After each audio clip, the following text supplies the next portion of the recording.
Sa pagbabalik idol, maglagay lang tayo ng oil at tamang-tama lang doon sa lulutuin mo, no? Pakuluin lang natin yan. At pagkatapos na meron tayong bawang, kamatis, sibuyas, sabay-sabay na, no? Balikan natin. Brown natin yung kamatis, sibuyas at lumabas yung aroma niya. Meron tayong rock salt sa 5 itlog, no? Kunti lang. Pagkatapos yan, ibit muna natin to. Tapos sit aside. At may susunod tayo, no?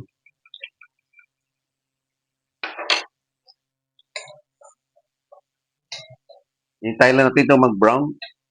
At lumabas yung aroma ng kamatis, sibuyas at bawang natin doon sa mantika, no? May idea na ba kayo, idol, kung ano gagawin natin? Simple lang ito, idol, at napakadali. Pero yung gagawin natin, idol, ito, pinakuluan ko na yung palaya kung ayaw mo ng mapait at nilagyan ko ng rock salt tapos ganito na siya mangyari. No? Isang kulo lang, tapos pigain nyo. At malapit na mag-brown yan, idol. Kapag ganyan na siya, idol, lagay natin tong ampalaya natin. Walang timpla yan, piniga lang natin, no? Kung ayaw ng anak yung kumain ng palaya, pigain nyo at ilaga. No? Tapos,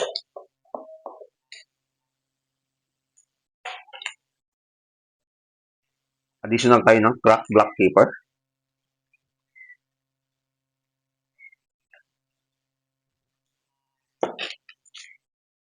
Granules.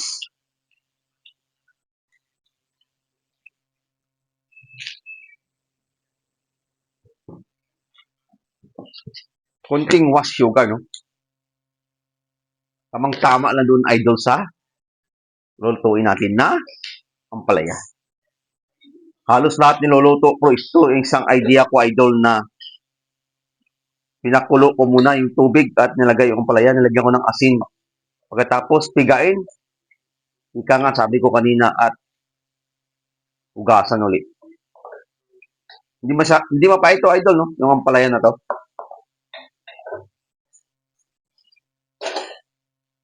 Sa idol, luto na yung ampalaya natin, no? Kasi gusto natin may crunchy konti. Gagawin natin, lagay natin yung itlog natin dito na 5 piraso. Mas maganda, idol, kung mayroon kang non-stick para hindi dumikit sa ilalim. Kaya natin maluto yan hanggang matuyo yung itlog, no?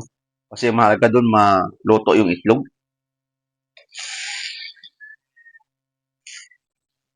Control nyo pa rin yung apoy. Kaya marami tayong diskarte kung paano lutuin yung palaya na hindi mapait. Pero ito yung isang style ko, idol. Hindi ko natikman to kasi alam ko okay na yung lasa nito. Kaya hindi na kayo tawag doon sa niluluto ko. Ampalaya kun itlog or ampalaya with egg. Luto na yung idol at yun lang, hindi ko natikman, okay na to siya at maraming salamat sa suporta. Sa hindi pa nag-subscribe sa YouTube channel ko, puntahan nyo na, subscribe nyo, idol, bilang suporta sa akin, no? Kasi ang hanganin natin, makatulong tayo balang araw sa nangangailangan na mga kababayan natin na sa mga malayong lugar. At TikTok account ko, Facebook page, like, share, comment. Yun lang mga idol, bye-bye, kainan na!